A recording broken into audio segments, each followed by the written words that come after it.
I spent 20 years in the psych ward.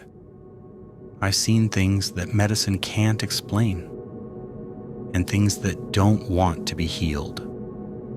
From the crawler in the dark who knew my name, to the child who smiled while her family screamed.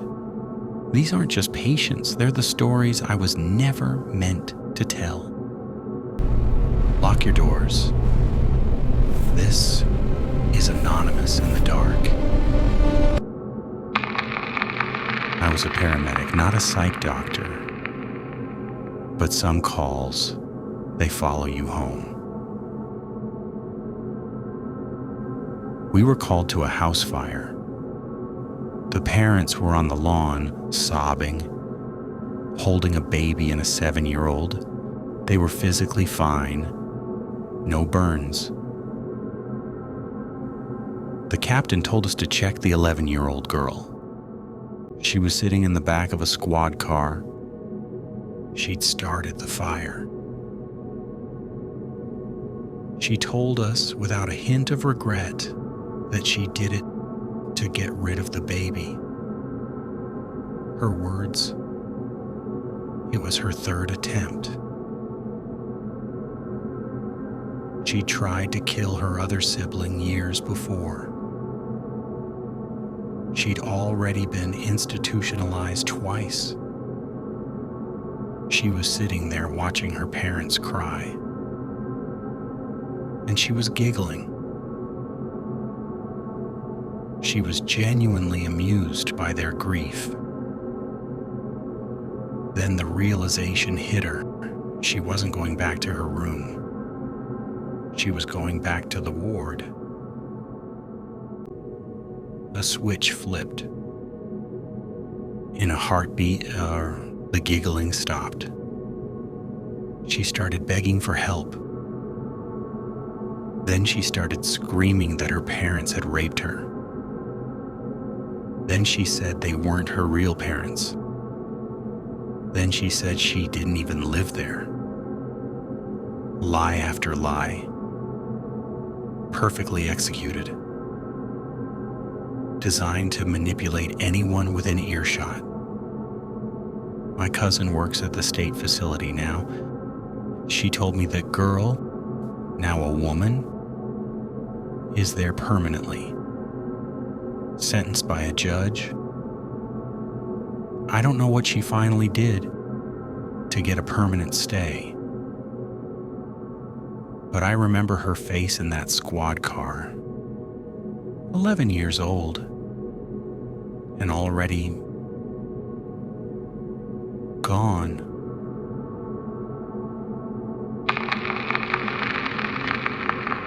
I was a floater. They'd send me to whichever unit was short-staffed. This one unit, I hated it. It was kept in total darkness, except for the nursing station.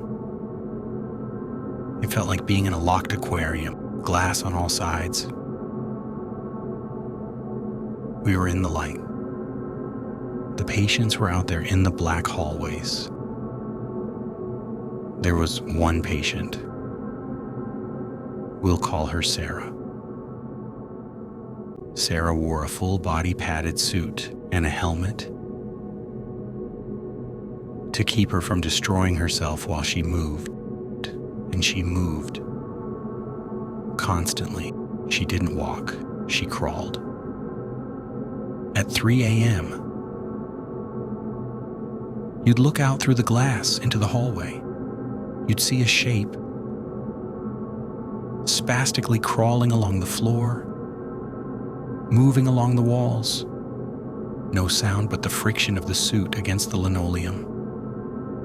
She'd get into other people's rooms. We'd only know when we heard the screams. A patient waking up in the dark to find Sarah, right there, beside the bed. I fed her dozens of times. She'd vibrate in her chair, no eye contact, no nonverbal cues, just a void. I told myself she was gone, that there was no human left in there to connect with. It made it easier. Then, I talked to Mike. Mike was a veteran tech. He told me he was feeding her one afternoon. Just the two of them. Same routine, spoon, mouth, vibration. Then she stopped. She looked him right in the eye. The vibration ceased. The fog. It just cleared.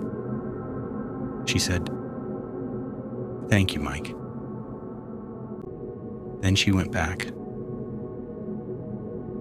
The fog rolled back in. That's what keeps me awake. She wasn't gone. She was in there.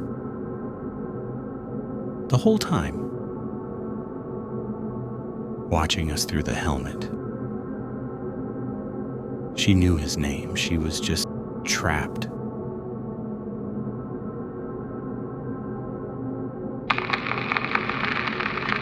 I'm a PA now.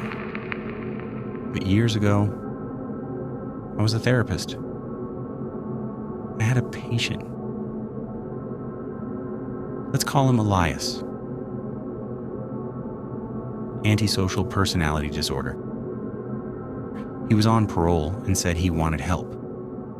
He was impressive, very intelligent, very attractive.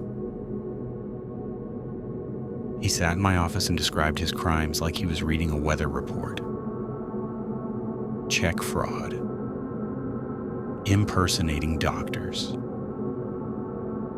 He'd done it twice at local hospitals. Successfully.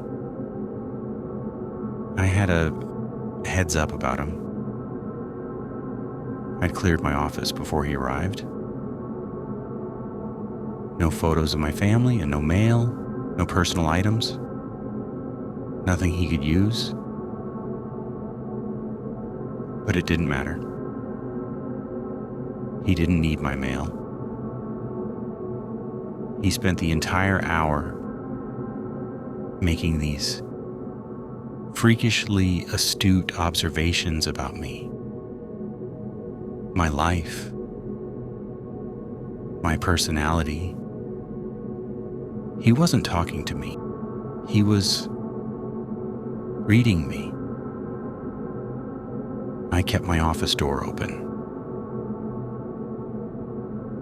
My colleagues kept popping in to ask who he was. They could feel it.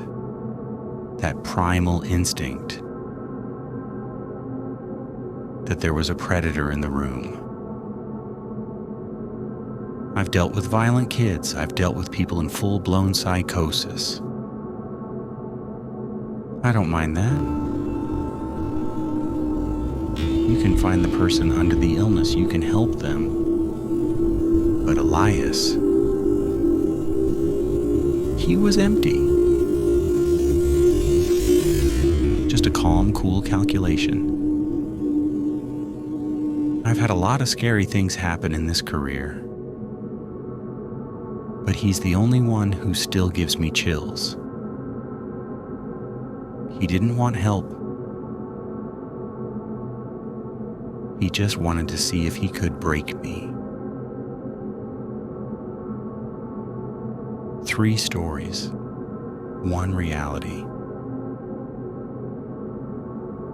Medicine gives these things names, but names don't make the hallways any less dark. The system doesn't fix people like this, it just contains them. Because the real horror isn't the diagnosis, it's looking into a patient's eyes and realizing they've been watching you back the whole time.